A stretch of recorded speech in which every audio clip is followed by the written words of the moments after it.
Arlington, I saw what was going on in the country. I was spit on. Though I never served in Vietnam, I was spit on if I wore a uniform on an airplane. And I could not agree with you more that this country was going to hell in a handbasket. And we're not as bad now as we were then. But we are speaking with the thickest sure as hell not as I've ever heard. As I hope that we could be and should I don't know why if we Americans can can't have take rational blood, but it seems to be the discussions case. and resolve our disputes within Congress, the democratic way to resolve the disputes, not with executive overreach or judicial overreach. It's Congress, the democratic way to resolve disputes, and we no longer had the ability to do that, and it really pisses me off. Yeah, Anson, I don't really have a problem with executive orders, other than that they're not permanent. And some of the executive orders would be better as legislation that came out of both houses. That I agree with. But there's nothing unlawful about executive orders, and utilizing the courts thoughtfully is a very constitutional way of resolving issues.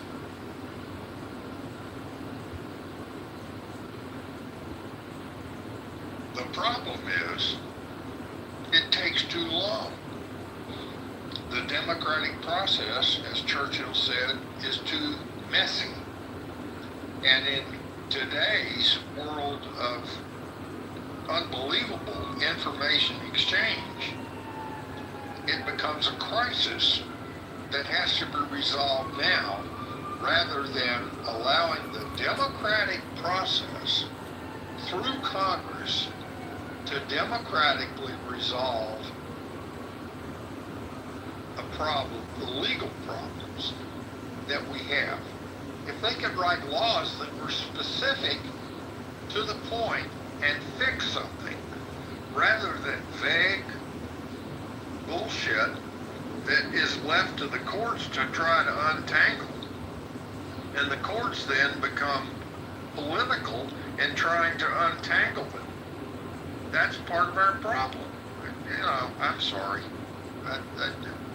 No, you're right. I apologize. I'm not trying to preach. No, not at all. It's always God good bless you discussion. all, and my companion. Well, never. Anson. Well, I just wanted to push back a little bit. I know maybe you have to go, but I understand this could be a discussion for another time. No, we're having the discussion now, and it's perfectly fine. Oh, I was just referring, I don't know if he has to go. No, I'll stay here and listen to you, Neva. I really, I observed your exchange with Brad a couple of days ago, so I'm sort of waiting, but go ahead. Bima is an anarchist, so. But she also at the same time likes to pull the legs of bugs because Baby, they're why not would you? Asian. Why do you keep She saying likes to that? pull the Wait, why legs are of you bugs saying that? That's so because they're not weird, baby. racist. Baby, do you understand that that's weird? We talk about how Yeah, I like, understand weird that. rumors, right? We No, understand how but the bugs are rumors. non-native. But hold on, wait. I know it was a joke. I know you're saying it as a joke, but I But would you're never not an do that. anarchist when it comes to bugs that are non-native, though, right? Jesus, this is great. No, you're fucking crazy lady. Baby, I don't know why you keep saying that. That's not true. Why do you keep saying Because I noticed that, and I think it's Hold on, you noticed So I think, what? hold on a second. I never said I Hold on, pulled guys. you're legs very off of a bug. concerned That's about weird. non-native Hold on, guys. bugs, right? Let me Like hold on a second. infesting I don't your want to garden. start screaming If over you're you. willing to pull their legs off. So, Where did you get that from? there's a I mod understand talking. it's a There is a recording. mod talking. Whoa. Beep for a second. Go ahead, Dr. Tor.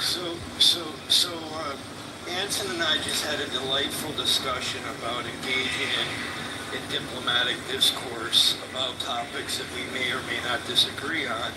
And what you're demonstrating right now is that you're bringing personal vendettas or personality issues into the arena, so that this is about personal attacks and not about the topics. Now that's fine. There's my That's what psychology, Mr. Psychiatrist.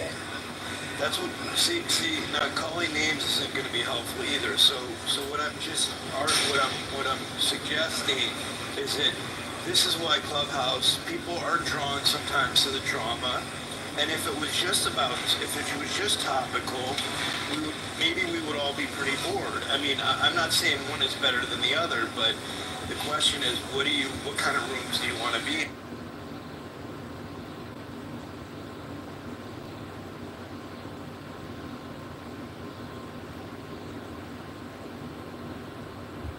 Bima, did you want to go ahead and address Anson?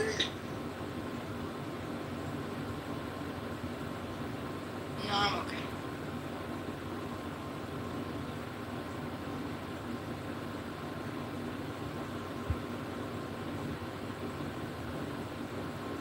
I mean, I personally, for me, to be honest, I like both kind of rooms. Like some of it's entertaining, some of it's camaraderie. There's a us versus them mentality that can kind of be funny. Like let's say in Roger's rooms, he's maintained, and I'll give Scarlett the benefit for carrying it on. These are rooms where people have all kind of gotten heated and stuff and excited about topics. That's okay. And then there's other rooms where people, are more diplomatic. And this isn't a judgment of people. I guess it's just a question of what's preferred. And I'm not even sure. I mean, I get drawn to everything. So I'm just putting this out there.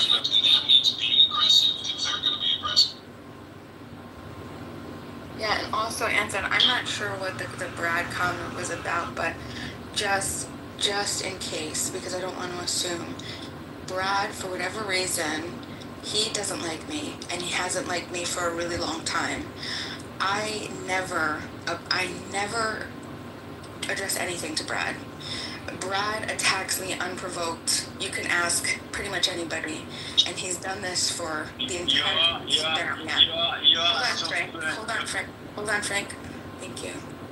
So I just want you to know, I know that you may like Brad, and I'm not saying don't like Brad. I'm just saying that Brad has an issue with me, and I don't speak to Brad because of that. For whatever reason, he has issues with me. So if you saw a situation, it was a self-defense, and it was probably one of those moments where I was absolutely exhausted by constantly being attacked, constantly verbally attacked and accosted, having nothing said to Brad ever at any point. Like I don't talk to him because I understand, and it's just Brad. He's very predictable. I understand how he operates, and I'm not interested. Well, he's very in just a mess with consistent, it. though, no? Yep, but be my Brad, like you do. Brad with, and I hello. have nothing in common other than the fact that we both served in the United States Navy. I'm not sure even that Brad served during the Cold War, but that's beside the point. So there's a Cold War. commonality Fucking of guys. band of brotherhood in having served in the United States Navy. I was a relatively senior officer when I finished. Brad was a bosun's mate. And God forbid, I love bosun's mates sometimes. But that I could tell you sea stories about that. But when it becomes, I don't support Brad in some of his views. And he remains respectful of me, but he disagrees with my views. All that's fine. But when it gets down to I can't even describe. It was my room. It was the room that I was running. And I had to leave for personal reasons. And and it devolved into a combat. And even Roger himself said, my God, if Uncle Anson hears this replay, he's going to go apeshit. I didn't go apeshit, but I was extraordinarily displeased with the way that conversation devolved into. And that's all I'm trying to prevent. And again, thank you, driver, or whoever you are over there. I mean, these are the kinds of things we ought to be able to do rationally without all the bullshit, all the Trump bullshit, and try to figure out a better way for this country to move forward rather than the steep decline that I have seen in this country for the last 25 years, at least since 9/11. And I will do everything I can do to try to reverse that trend, make that curve go back up in the right direction, not for me or anybody living on this stage, but for my kids and not for my kids even. Hell, they're in their 60s now. For my grandkids and my great-grandkids. I just think this country is going in the wrong direction, and until we can figure out a united way to reverse that trend, then we're still in great trouble. Okay, so can I say something for a second? And I just want to make an observation from the outsider looking in, because contrary to the fact that I've been on stage, I'm actually still working. You know, I've noticed that people do this thing where they say that they don't want to talk about people, then they continue to talk about people, then jump back into a topic having nothing to do with that said people they were itching to talk about. I'm going to be very honest with you. In listening to a lot of the shit that's happened on this app and a lot of people that come in and out of these spaces, I'm going to have to call bullshit and say that some of y'all love the drama. Some of y'all love the drama. Some of y'all can't get enough of the drama. Y'all can't live without the drama. You can't get enough of the drama. Okay? So when people want to stop complaining about, you know, why can't we get into these spaces and have this type of discord, you know, without any of these problems? Well, hey, we've been given tools to use that, to deal with that. It's called the blacklist. But then you have the free speech committee that says, well, we shouldn't have to block people. They can say what they want to say. Y'all like the fucking drama. Yeah, I'm not sure if you followed what happened, but I was going to talk to Ensign about rationality, and he had said something like, oh, I listened to your interaction with Brad the other day. He brought up Brad, I didn't bring up Brad. So I was just responding, letting him know that there is an interpersonal conflict with Brad and I, and it's never me talking to Brad. It's always Brad just attacking me unprovoked, and I guarantee you, Anson, Well, if you go Bima, back and you what go are your that's not true. political... Hold on. That's not true. Hold on. That's not true. Well, the great thing is Anson has a replay. So Anson, So the great thing is I've been able to observe you. And what you do is you say things about Brad behind his back. Then when he confronts you, you play the victim. Well, so I'm not going to sit up it. Hold on, BB. I'm not going to allow you to do that, Bima. Stop it. And notice Brad is not here. Why are you so obsessed with talking about people when they're not here? did you not listen to what I just said? I was well, responding Bima, to Anson. first of all, Hold why on, don't you BB, just please share stop. with us your political I was responding to Anson. Hold on. I didn't bring anything up. I was just responding to Anson. Hold on, Bima. I'll throw the mic back to you, Adams. I just got back to my phone.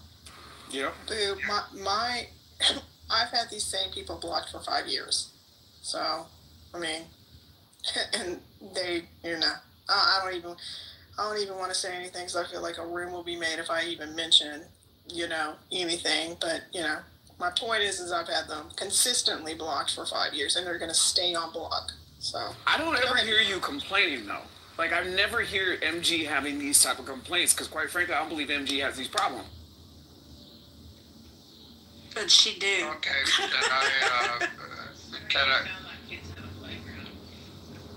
can I, Yeah, go ahead, Ensign. all right. We were having what I was hoping we would have, a rational discussion about, hell, I don't even remember what the topic was. And I had to leave the room.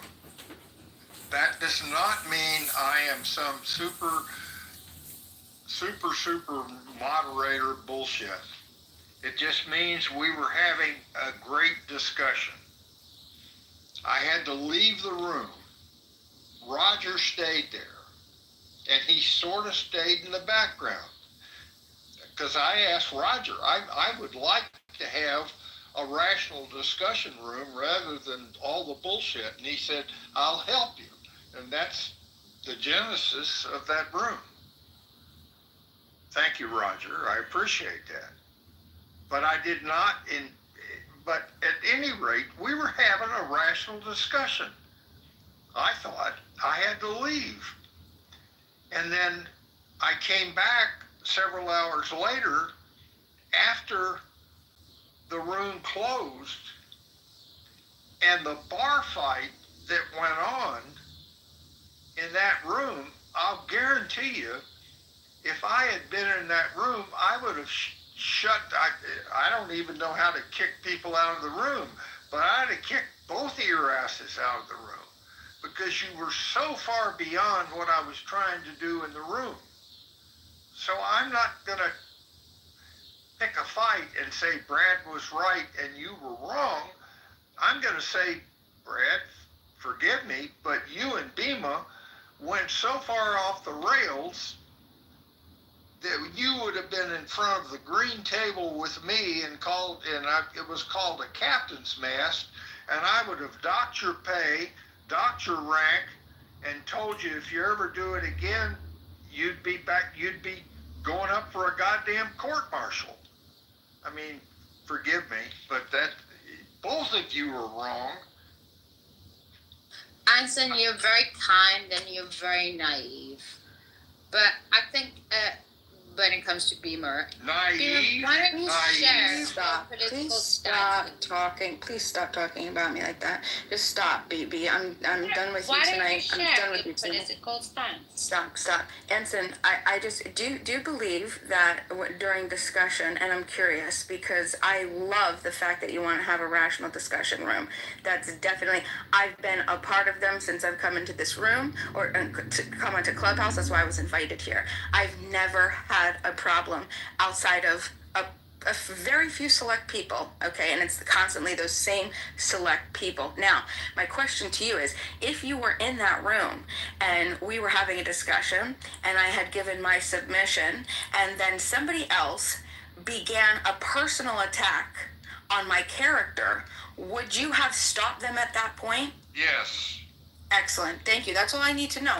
And I can't wait to have a rational discussion room with you again, because I can guarantee you and I can promise you that I'd never use any type of circumstantial ad hominem or ever insult or attack anyone verbally or accost them unless I was defending myself. So that's all I wanted to hear. Thank you. And I apologize that the room dissolved into the way it did. I'll take responsibility for defending myself the way that I did, only out of respect for you. And I know that if you were there, you would have, just as you stated, you would have stopped the initiator, and that's all that I need to know. I would again both of your asses out of the room.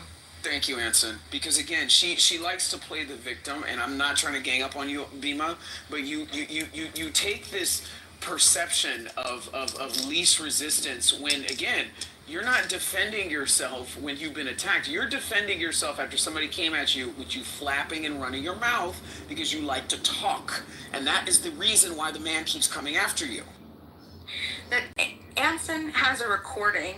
Anson, if you believe and value truth, I encourage you to go back and listen to the recording again. I don't even need to, this happened, I don't know how many, a week ago now. It was on education. I can guarantee you right now, without even listening to it, if you listen to it, my submission was purely on education. That's the only thing it was about. And as soon as I stopped talking, I was verbally attacked by Brad, as always, because that's always what happens. My personal character is attacked. Now, all I'm saying because to you is... keep talking about the man while he's not present, like you're doing right now. Hold on. This is the whole point. Well, first of all, do you think that that's fair when I was responding to Anson? No, you have the option to I not shouldn't be engage having a conversation with Anson. Bima, you're using it as an excuse to go after Brad again. This is what you do. This is circular behavior. That's crazy. I'm telling you, this is a pattern. You're right, it is crazy. It is crazy. Rational. You're saying that I shouldn't respond to Anson. To excuse her own behavior.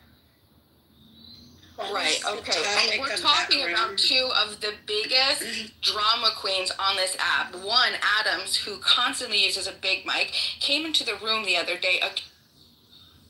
We're not bringing other stage drama into this Of course, you wouldn't want to. What was the topic of that room? Go Do you ahead, remember? Hilarious. Well done, Adam. Bima, what was the topic of that room? Was it the history in the making? Is history being made today? It was about education. The one about education. May I say one thing? I'm new here, and I joined the room because it said common sense on Clubhouse, and I'm amazed that none of you can recognize the principles of judging not and not judging other people and condemning. You know, we have to learn that everyone is different. Everyone is coming from a different perspective, and I think the room needs to take a big break. I was coming to talk about the presidency and how I think we need to overthrow the government calmly. But I was just astonished at the room, and I just ask all of you to take a breath and to continue the discussions. I'm just a fly in the wall, but I just ask you to judge not. Fantastic. And again, I'm hold on. As a person participating in that conversation that you seem to have a problem with, thank you very much for your unsolicited morality advice. Would anybody else like to speak? No problem, anytime.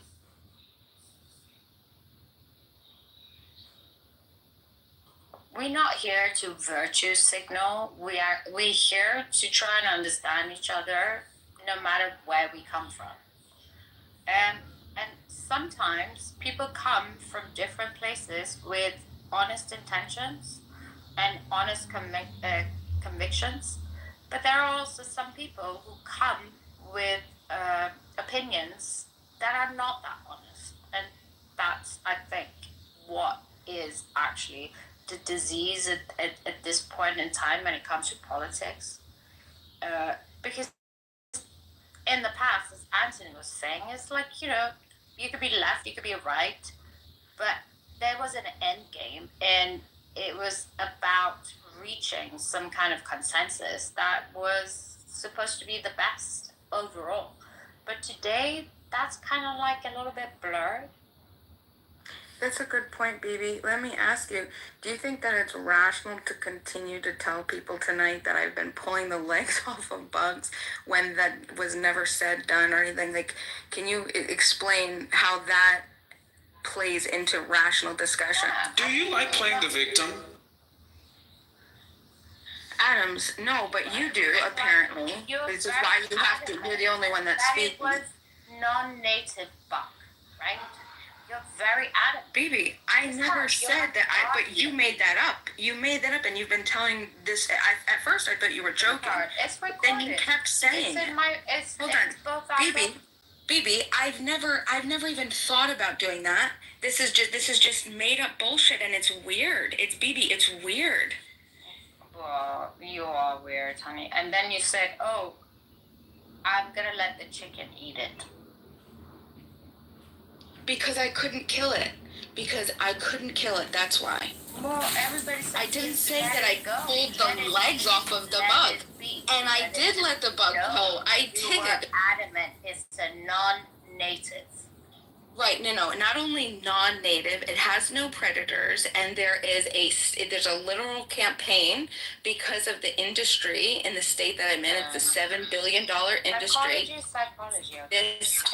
This bug came here from another continent in the 2020, and it's right, but because it doesn't have any predators, and because it can do the things that it does, lay eggs on anything, and it feeds off of the hops and the grapes of this particular, $1 billion industry in the state.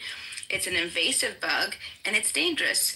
And that's all. That's all that I was talking about. I was educating, like I educate everybody on all the other bugs that I talk about. Today we talked about another butterfly. So I was just giving information. I was giving information about the lantern. I was giving information about the lanternfly. That's it. Today we talked about the silver spotted skipper. Okay, yesterday we talked about the golden. There's different. We talk about different bugs all the time, BB. I didn't pull the legs off of bugs. I'm sorry. And the fact that I didn't even kill the bug. Sorry. I didn't even kill it. And it's weird that you keep saying that I did. It seems like you changed the subject of the room. Common sense on Clubhouse. And God Almighty, do I agree with that? How do we achieve it? Common sense. There's a guy down here in the audience, Alan. He and I have very divergent views on Trump specifically. And yet, he has a new room called the Brain Trust.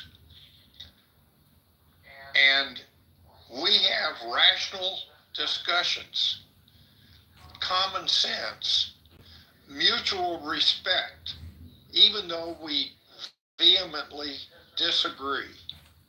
Now that's a small room, not popular or anything like that.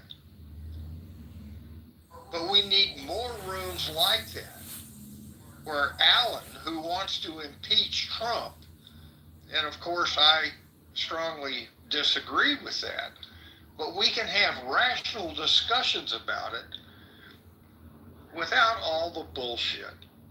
And somehow I think, well, Alan and I have maintained a degree of mutual respect despite our disagreements about the headlines, if you will. What Alan and I need to do is get underneath the headlines, understand the underlying problems, and then argue about the solutions. But we first have to agree on what the hell the underlying problems are. He thinks it's Trump. I think it's much deeper and broader than that. And we can have a rational discussion about that, be productive, remain polite, etc. And that's what we need more of on Clubhouse. Yeah, but you represent a time where politics was a little bit less dishonest than it is today. Politics in my era were as divisive. My God, I voted for Goldwater, for Christ's sakes. The first time I could vote in the United States. I mean, my God, our politics has been divisive. But the intention, but our no unity matter in the solving division, the problems has the not. intentions were right. No matter the division. It's not the case. That's your opinion, baby. Yeah, I would say that politics hasn't changed that much, but the media and social media has created so much noise and so many different platforms that you cannot escape it, and that is what's changed.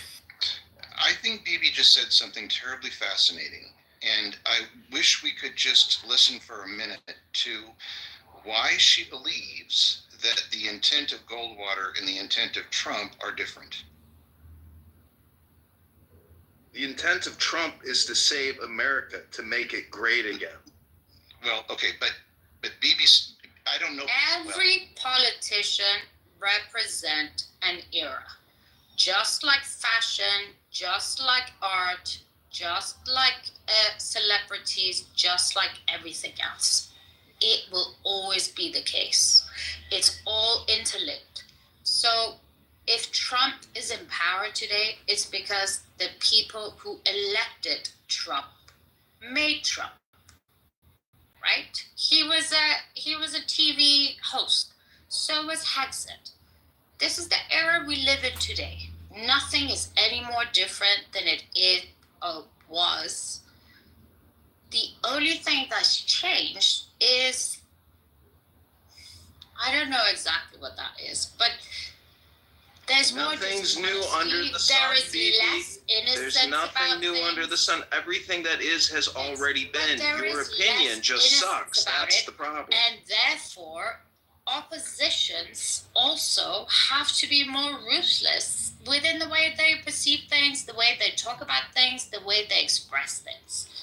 And that's what it is. It's like you can't have so what is it? So the left, they It's can, like you just keep hide under going the and you umbrella go and you keep of talking red about carpet or nothing. You whatever. just keep So you got a going leftist on and on. who's like, oh no, you can't be deporting people. It's it's against human rights. But then at the same time, pulling off the legs of a fucking bug because it's a non-native. Do you understand What what are you fucking talking about, you hold drunk it, little BB. talk? Oh, come on. Can I have a discussion with BB here for a minute? Because she's saying something that is interesting, and I'd like to help her with her point of view a little bit.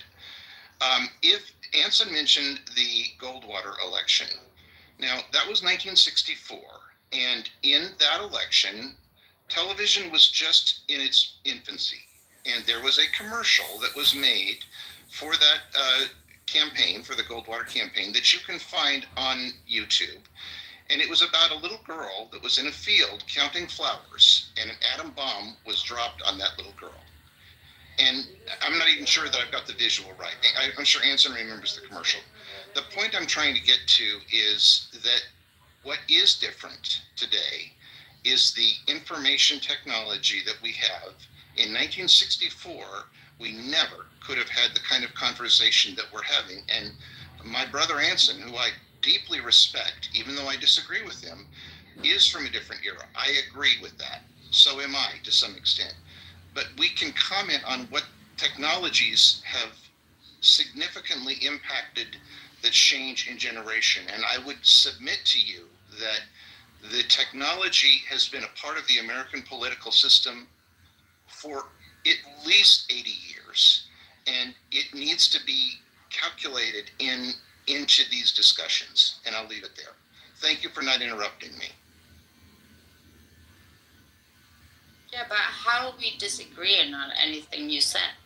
Boy, I am looking forward to Scott and Howard. I just put them up to the stage, and I really look forward to their comments, because I think this is a really important discussion, guys. Hey, Anson, thank you. And Alan, I just posted in chat a copy of that famous Goldwater ad. I want to say, though, didn't it come from the LBJ campaign? Yes, it did. And I guess it's a little confusing because you're absolutely right. It did come from the LBJ campaign, but it was objected to so widely that LBJ took it off the air. I think it was only run once or twice. And I think that I love this point that you're making, because what we had in 1964 that we do not have now was a strong FCC that acted as a neutral arbitrator. And Ronald Reagan, who I think in many ways was a great president and in many ways was not, he was sure as heck not as conservative as many people think. That's not what this room is about. But he tore apart the FCC, and I think we are suffering greatly because of it. And thank you for posting the video, because I think it's great. Well, I'm going to jump in here just for a second, because I marvel at the fact that Alan, Scott, and Howard are on the stage and listening to my bullshit. And God forbid, guys, have at it. Because we need. Anson, don't Wait side a minute. yourself Wait, don't interrupt me, Howard, Scott. We need rational discussions, and I swear to God, I'll listen to everything you guys have to say, and I may respond, but I'm going to give you every opportunity to address the fundamental. I'm not talking about the specifics of federal forces in D.C. or Trump is a 33,000 liars or whatever. I'm talking about the fundamental things that we're just failing to be able to resolve in this country. Have at it, Scott, Howard. Listen, I really would. This is a great room. As far as I'm. The problem with Alan and Scott and a lot of people that I'm trying to point out is that we're $37 trillion in debt. So if you're going to complain about the FCC in 1968, I got to tell you, it's 2025. We're $37 trillion in debt and have $100 trillion in unfunded debt liabilities. If you gentlemen aren't fiscally responsible or conservative in your own life, you're going to have to get fiscally conservative for your government because you can't keep borrowing and Wait, first of all. Wait, Alan. I'm talking a hell of a lot more about fiscal responsibility and all that. I'm talking about what I see as the fundamental decline of this country. It's been going on for 25 years, and I'm looking for solutions. And I want to hear Alan, Scott, and Howard, and I don't want to hear objections about specifics right now. I was in a room the other day, and I don't think you were there, Hanson, where I was trying desperately to make the point that your Obamacare premium was a function of your income. And I was called a liar. I was told I didn't know what I was talking about. It's this kind of thing that makes it a problem. So thank you for trying to moderate in a good way. Secondly, Mojo, you know nothing about my economics, and I'm not going to debate it with you. I have no need to share my own economic success. I would just say that in spite of a significant disability, I'm better off than many, many Americans because I worked very hard, and I'm actually quite conservative. But I absolutely insist on truthfulness. And that's where I think you and I may have a problem. By the way, you're more truthful than me? Yes, I am. Well, that's just like your opinion, Alan. No, I do. Well, yeah, that is your opinion.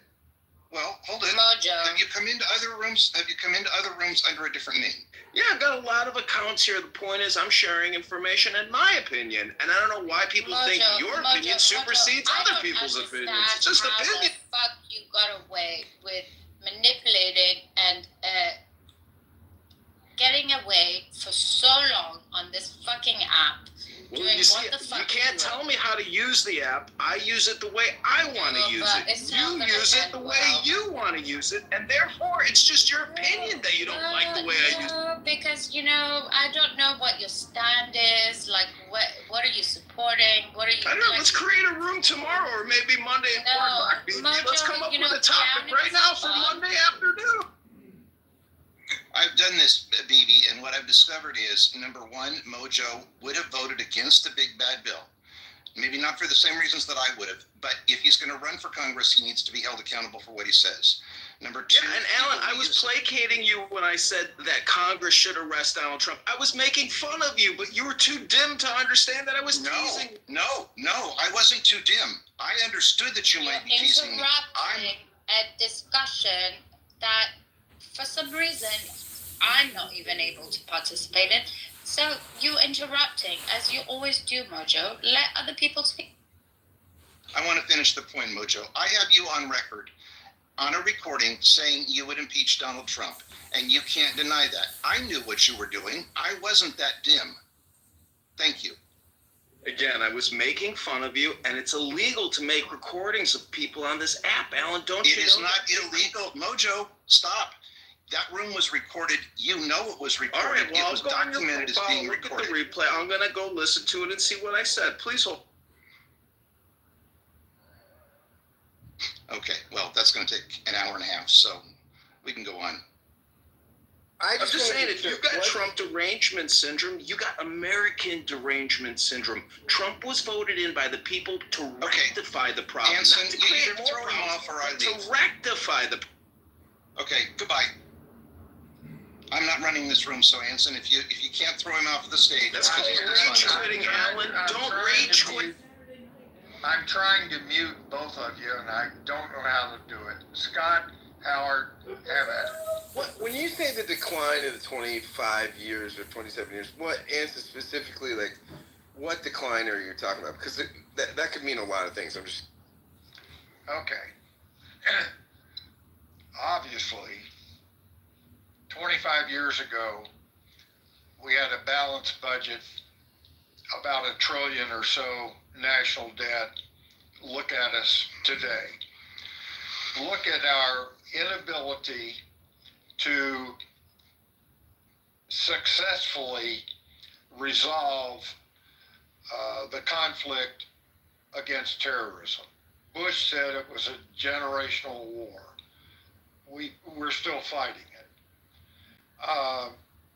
The withdrawal from Afghanistan, a military disaster as far as I'm concerned in terms of the military. The geostrategic instability in the world. Scott, you've heard me say this, but based on my experience, from my professional experience from 1965 up to whatever, and I was on the tip of the spear of nuclear deterrence. That has been degraded, and I firmly believe, that we are closer to nuclear war today, not because of geostrategic instability. And part of that, a significant part of that, is the American inability to create stability, which I call deterrence. Deterrence is weaker now than it's ever been in my professional lifetime. I believe we're in trouble, and we're getting deeper in trouble on those broad subjects. And that's why I make the comment that I do, and thank you for not interrupting, and I welcome your ability, your response to those kinds of Well, yeah, I think a couple things. So I think I agree about the deterrence thing, and I think if I were Ukraine right now, I'd be trying to get a nuke. And everybody, if I was any other country that was anxious about its defenses, I would be trying to get a nuke because, yeah, I mean, I think that's a problem. But I would say, so I think if we're saying the past 25 years of decline, that's one way to frame it, and I think it's not unfair. But I think what we're seeing right now, there's a scholar, Gary Gersel, who's written The Rise and Fall of the Neoliberal Order, right? And his work, I mean, he thinks that we have these political orders. The last major one in the 20th century, he thinks, was the New Deal, right? New Deal liberalism. And what you have when you have a political order is it annexes the opponents, right? So what happens is you get, for instance, you get after FDR, what does Eisenhower come in and do? Does he become a spendthrift and clamp down the state? No, he expands the state, right? He expands infrastructure. He's part of the New Deal order, right?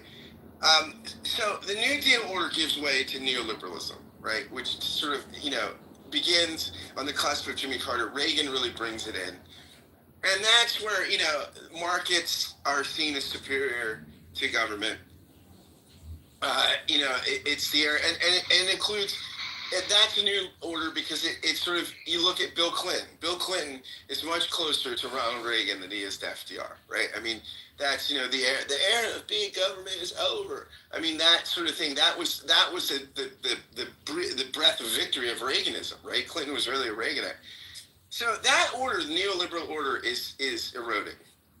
Okay, it's tattering. It's coming to a close. I mean, I think a couple things have caused it to weaken. One, you look at the financial crisis of preceding Obama, that really crushed people's confidence in the global economy, in the neoliberal sort of free trade, free market stuff. You look at Iraq and Afghanistan have eroded people's confidence in international, in internationalism and international agreements and sort of international law and international interventions, right? And I think also the faith in democracy. China has China's success, rapid success, without democracy, right? Makes the Davos crowd and stuff enamored with China, and there's just cynicism about democracy, just culture in a culture-wide way. So I don't know, like maybe it's declined, but I just think there's a fundamental paradigm shift that Trump has responded to, right? That Trump is the right wing response, the populist response to these problems, right? And so I think Trump is pretty effective as far as he's reacting against all of the erosions that we see declining in like the 2000s, sort of pre-Obama. Now, I think the left hasn't come up with a response to the end of neoliberalism. We ran the neoliberal candidate. We ran Kamala Harris, right, running around with Liz Cheney saying the neoliberal system isn't that bad and Trump's going to blow it up. People wanted it. People wanted it blown up. That's the thing. People wanted the system blown up. And we didn't offer somebody to blow it up, right? We offered. Now, it's interesting. I'm not a Mamdani fan. I don't like the anti-Semitism. But he is closer to the sort of response to an erosion of neoliberalism, right? So how do we sort of get the deficit straight? People don't care about that. I don't know that it is possible because nobody gets votes on it, right? Nobody has the political will to do it because it's not what people care about. People care about, now again, we might want to say that they're concerned about prices. They're going to be, that stuff's all going to be bad when the inflation skyrockets and all that stuff. But that's abstract for people. So I don't think the debt is something that will be dealt with in a reasonable way because there's just not, it's not something that's existentially or practically a concern of any American. So Scott, what wait, about wait, Alan. Yeah. A major breakthrough, as far as I'm concerned. Scott seemed to agree with my assertion that American, whatever you want to call it, social fabric, geopolitical influence, whatever you want to call it, a debt, deficit, America has been in decline for 25 years or more. The question is let's accept that agreement. And that decline has occurred over how many, Republican and Democrat administrations. There is a fundamental problem in America that we need to address, and it's not going to come from a Democrat administration or a Republican administration. The fact that we have a blip and we have a recession or not a recession, or things change, interest rates go up 1% or 5%. There is a fundamental decline in America. And I'm trying to understand and develop ideas. And because of my age, I have to go back to what I thought of, and looking in hindsight, during the Cold War, Scott, there was far more unity in this country than there has been since 9/11. I firmly believe that. Why? And what can we do to fix it? Yeah, I think that the advantage you have in the Cold War, right, is you have an enemy, right, and you have an ideological enemy, right? There's a way of life that is so opposed, and with a chief competitor, a superpower, right? We had a superpower rival, which did bring the country together.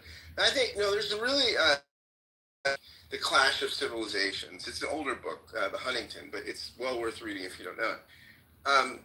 Huntington's writing in the 80s, I think it was late 80s, but he was sort of saying after the fall of communism, he's thinking, he called that the age of ideology, right? That the age of ideology gives way to civilizational clash. It's no longer communism versus capitalism, you know, the Western capitalist free society versus the Eastern Empire.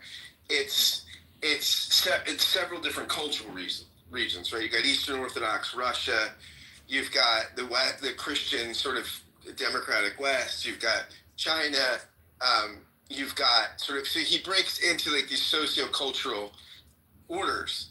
And he says what's going to happen is all the conflicts will be in the border regions. He predicts Ukraine in the 80s. He's like, because Ukraine doesn't exist in this sort of Judeo-Christian West, the Catholic Protestants or West, or the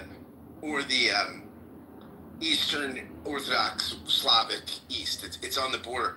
So I think with the civilizational conflict, it is tougher. Also, I think pluralist multiculturalism makes things harder. You know, it's interesting when they do studies. There's a study in England. It's shocking how many, and you can find correlative studies like this among American millennials and stuff.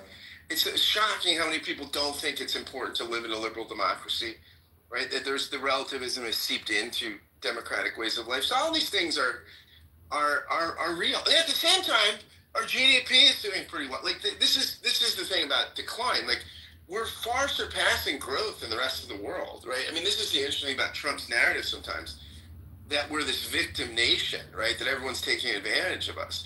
We're still doing far better than even China and anything close to our global competitors. So, I mean, I think we might be facing a decline in political culture as far as being able to do big things. I agree with that. I mean, part of it is our system is designed to need substantial majorities, right? You can't really run America on narrow majorities the way you can a Westminster parliamentary system like Canada or the UK or something, right? So to do big things in America, you can't do it on narrow majorities. And we're a partisan, we're tribal and partisan, and you can't do much with a narrow majority. So while I think our GDP might be increasing and we might be winners in the global economy, our political culture doesn't lend itself to solve a big problem like increasing deficit. Well, everything you've said, first of all, we agree that there's a major decline. But everything you've said is a description of why we've been unable to stop that decline. I have some specific ideas, fundamental ideas, as to how to stop the decline. And I would be, you know, I'm not going to argue those.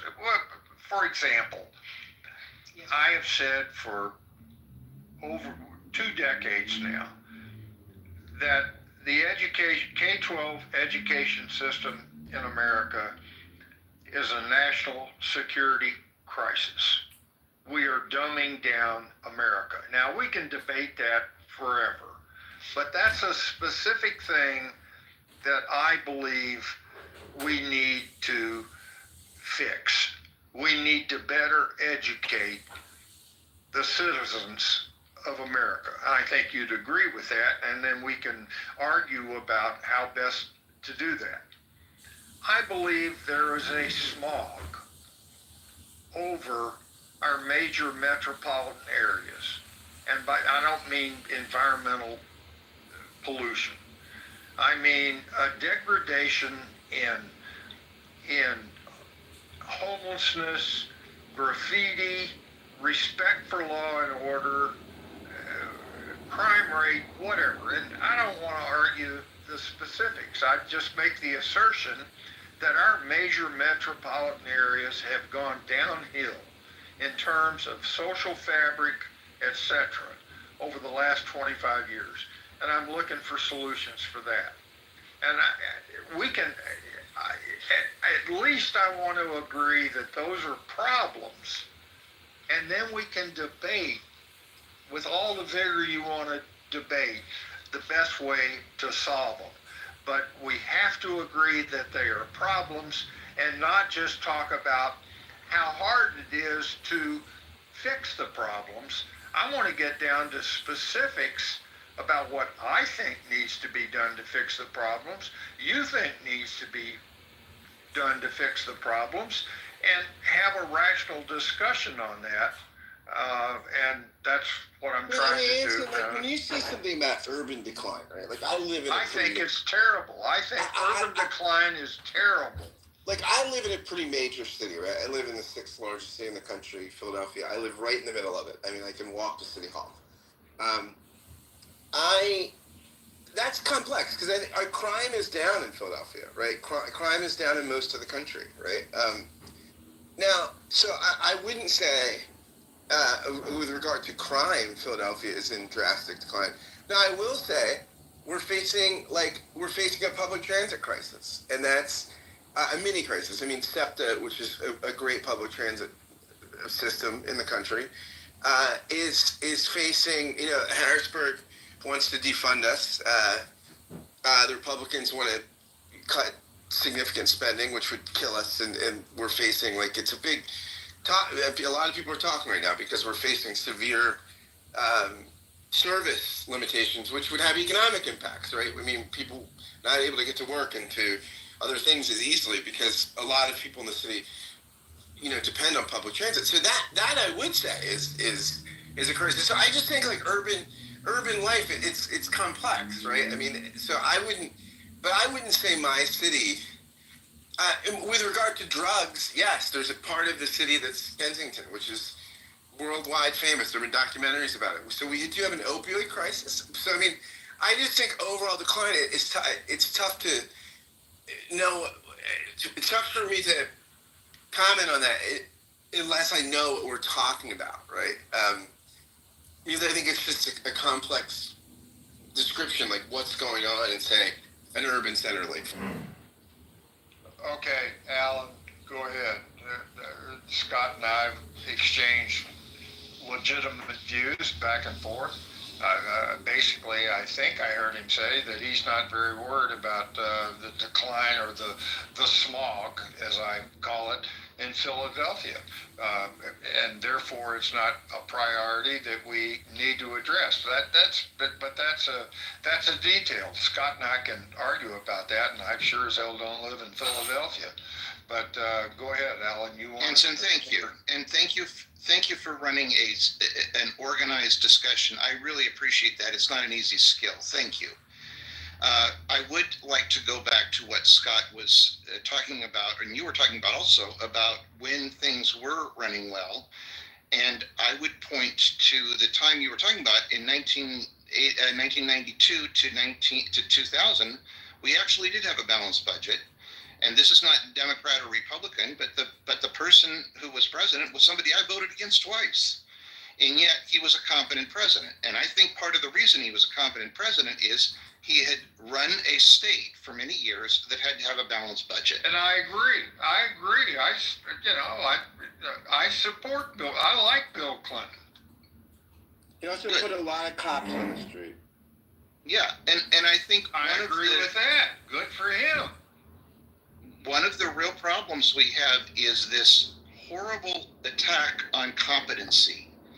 And I appreciate very much, Anson, you trying not to make it about Trump, so I'm not going to go there. But I do think that once this presidency is over, we should, and I wrote a paper in college on this, we should change the Constitution to limit who can run for president, because the captain of the ship, Anson, does matter. I'm going to stop you right there. Legitimately, because I get the power of being a moderator, thank God. You and I absolutely, if I could point to the most basic fundamental reason I think America is in decline, it's the lack of competency. And that is related to what I call the national security crisis of K-12 education. We lack the competence across all parties to be able to figure out how to move forward in times of great stress. We agree. So we agree on a hell of a lot more We than agree on competency. Now, we can argue whether it's Democrat or Republican, but we can agree on we have a terrible lack of competency at the highest levels in this country. And that is a function of experience. That's where we may disagree. I don't know whether you would disagree with that or not, but I say that's a function of experience. When politics, and Scott and I may get into it over this, and I don't want to argue with him because he's my friend, and I appreciate his help when we have it, but I do think that your objection to his imitation of Trump is based on a feeling that politics should not be entertainment. It is serious, and I don't know where that We should have a basic fundamental respect for the office of the presidency, not mocker it, but offer constructive alternatives to what that office is trying to do.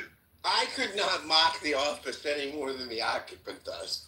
I mean, that would be impossible. Well, Scott, that's where you and I disagree, and you know how it's really got. Trump doesn't make a mockery of the office very often, Anson. And I'd like to acknowledge the other mods on the stage as well. And also welcome Jason and Double and Bima back to the room too. Y'all please feel free to also jump in on the conversation. I'm sorry. I mean, Anson, when Donald Trump is asked by, and this is a favorable interviewer, this isn't a gotcha question, or no, maybe it wasn't. I'm sorry, it was a CNN or something. They asked him, he showed you, he had the Declaration of Independence, right, up. And they said, what does this document mean? And he says, it's like a document of unity and love. I mean, love. I mean, this is the most acerbic. I mean, the aspersions. First off, half the things down there, a lot of the things weren't true. But when you have such a vacuous answer about one of the founding documents of the country, that's kind of a mockery of the office. I mean, right? When you're that ignorant of basic American history, which I'll say for Putin, I watched Tucker's whole interview with Putin, and I thought, you know what? It'd be great to have a leader that knew the history of the country, which Putin does. I mean, I think there's just so many things that Trump does that are just, and this isn't like Scott saying everything the guy does is terrible. I'm gonna shut you down because somebody said other people want to get into this, so let's let Jason and everybody else weigh in. I apologize for no problem, buddy. And I certainly don't mind the discussion continuing, but I want to make it a point to acknowledge that there are also other people on the stage, and if they have anything that they want to interject, they're more than welcome. Well, I do think Anson is right to highlight a decline in the U.S. over the past 25 years, and it's not necessarily going to be something that you can locate in a economic decline or a military decline necessarily, or a decline in our institutions. But I think there is a decline in public dialogue. There is a decline in our ability and the level at which we try to address political problems, political concerns. And it may be, I think, one hard challenge for people proposing changes is that we have to ask ourselves, given that there was a decline, then something is different now, and that's maybe why we have a decline. But the things that, if we're proposing solutions that aren't ultimately about restoring some kind of balance or sorting out or addressing the causes of the decline, if we're proposing things that are changes that weren't there in the past, we have to ask ourselves, why do we think those will work? They weren't a problem before. Why are they a problem now? And I think when we look at a lot of people on the left, and a lot of progressives, a lot of people basically who don't support the right, they are not conservative in the most liberal sense of, or in the broadest sense of that word, which is applying old solutions to new problems, which is to say using time-tested strategies. And so they propose all kinds of crazy things. They really want to uproot and undermine the American system. They don't see it that way, but it's what they're doing, and it is a big problem. For example, qualifications for office. We've never had qualifications for office. Why all of a sudden do we need the president to be qualified? Targeting hate speech. Where the countries with freedom of speech, people are worried about fascism, whatever. The countries with freedom of speech, are those the countries that went Nazi?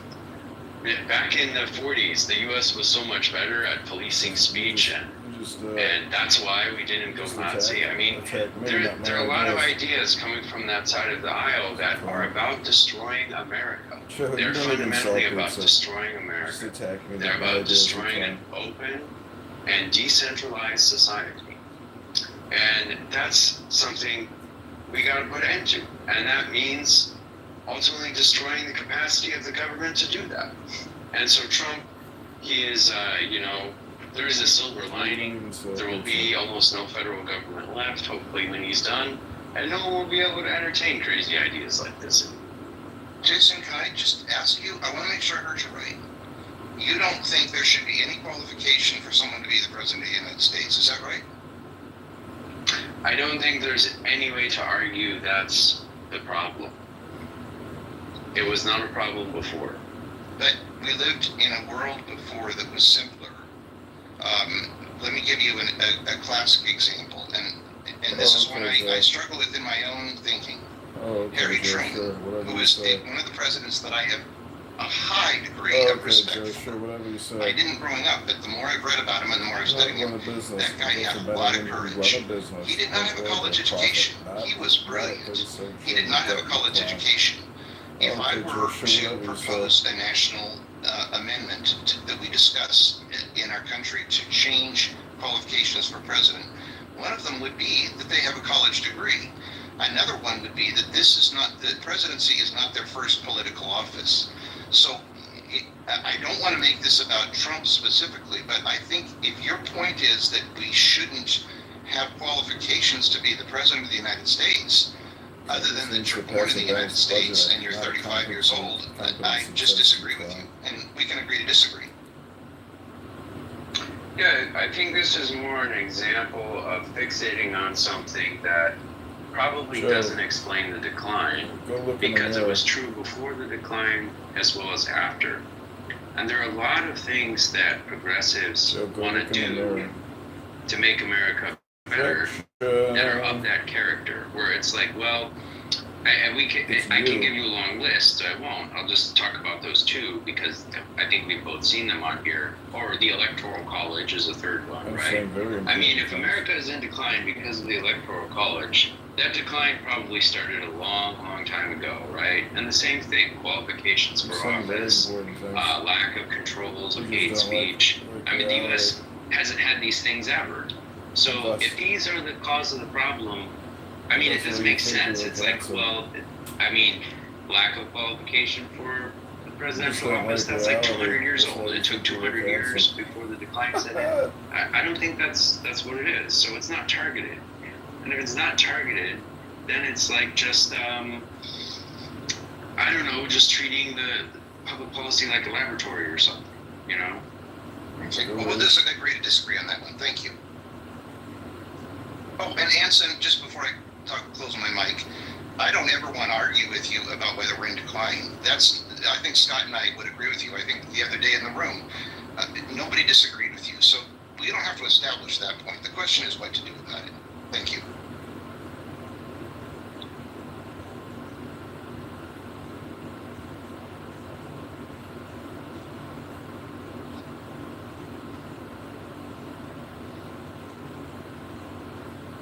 I'd like to get in the queue. Yeah, go ahead, Double. I mean, I think the big issue facing not only the United States, but also many Western or actually just developed societies with the one exception of Israel, is below replacement fertility rates. How can this be addressed in the 21st century? I think we should be looking to men like Elon Musk. He is quite a fertile man, and if we actually dig in, a lot of it's not public or not well advertised. Some of the strategies and technologies he's employed to himself have a fairly high fertility rate, actually extremely high fertility rate. He's well into the double digits, he may have already into the triple digits, and we could expect certainly within 10 years that he'll be into the quadruple digits. He will be the most reproductive man in history, exceeding Genghis Khan.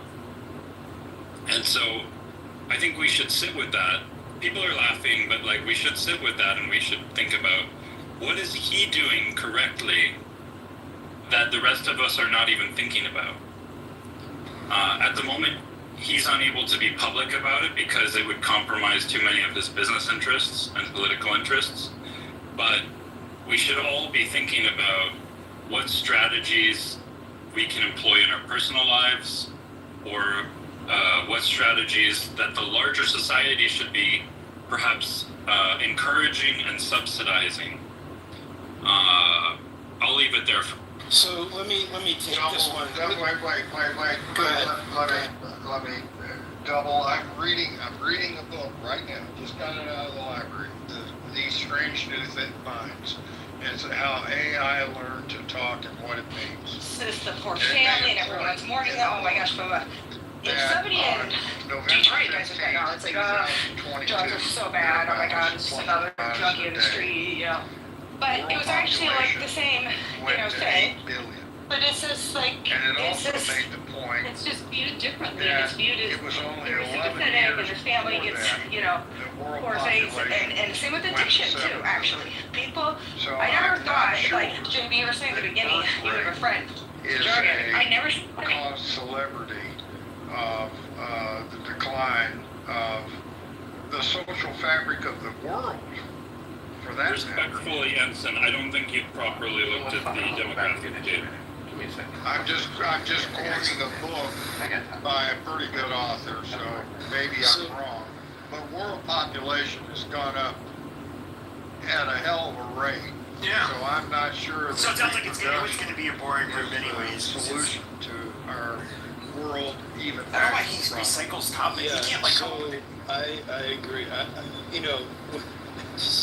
So in terms of genetic drift and genetic shift, this notion of the progeny of someone who, arguably has some psychopathic traits. Why would we want to? This is a problem with the C-suites who are psychopaths out there having, raising dozens of children or creating them, quite frankly. I'm at a bit of a loss for words because this is the last thing we want. It's like you want to outbreed the Trumps and the Musks, right? These are people who bring with them DNA. It's like junk DNA. It's not junk DNA, but we don't want that in our genome. We want to dilute that. So I just think it's remarkable that we would use Musk as a model. Of course he wants to have as many progeny and offspring as possible. That goes with his personality disorder. So I think we just need to rethink the notion of virility and what it means to add his chromosomal DNA to the gene pool.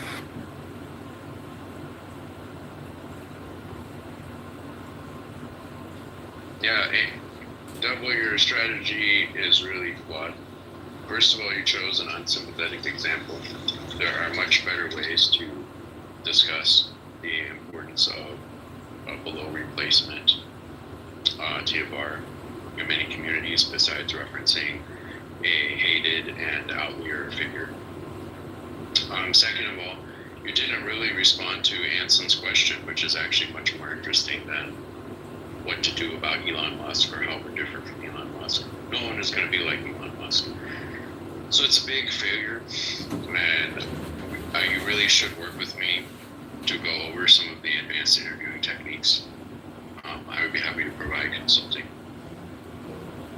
Medicine and don't know that it's, could take them down. Dumbass motherfuckers kick me and I'll come and record you now.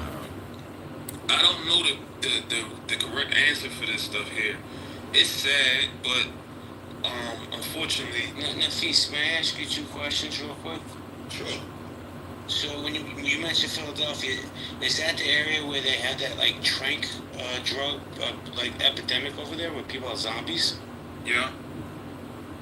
Yeah, it's crazy. I'm talking about, it's like a movie. When you ride through it, if you ever come to Philadelphia and ride through it, you're not gonna believe it's real.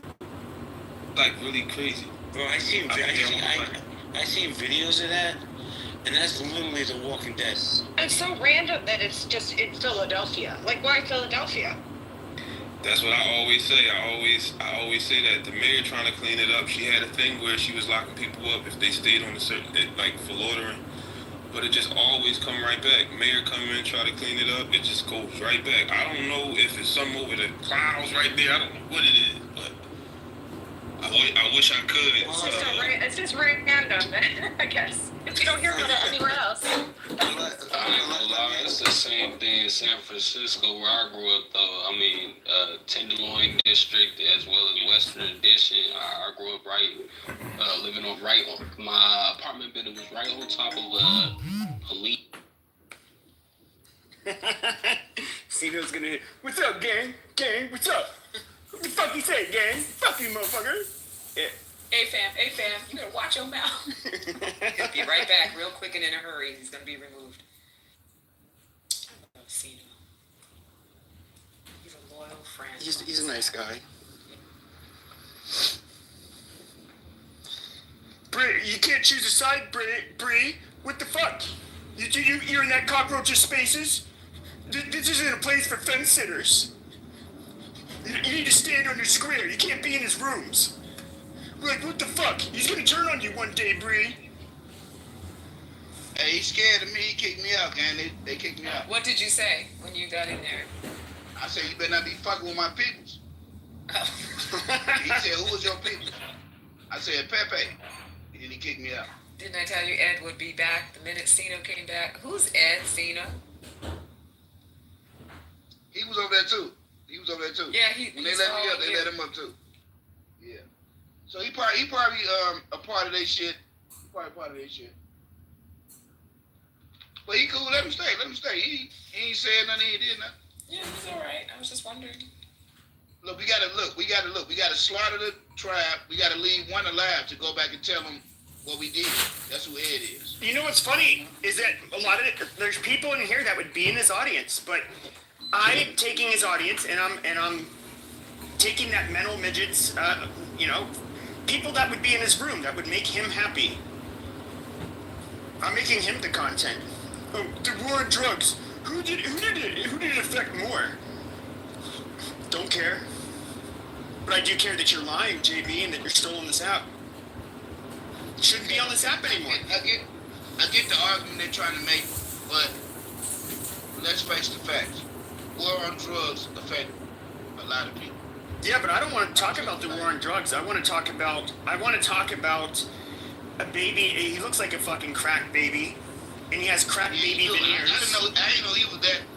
Wow. He's a white trash piece of shit. Yeah, he's so horrible. I mean, he had to sexually assault women. That's like, it's like that's why he got mad at Mon and mad at you, because he can't never get a pretty woman. Never. No. He got a bad pussy. He got a bad. So I'm like. Well, he doesn't buy it. He cons his way into it, unfortunately. And then he threatens it, and sometimes, I don't know. I mean, it's in the news. What can we do? But there's some fucking white liberals, I can tell you. They let me right on up. I raised my hand. What's up? I say, man, who the fuck is JB? I said, I'm JB. fuck with my people. He said, who your people? I said, Pepe, motherfucker. Fuck me, and they got me out of here. I'm gonna fuck Pepe. No, fuck you. Yeah, fuck him.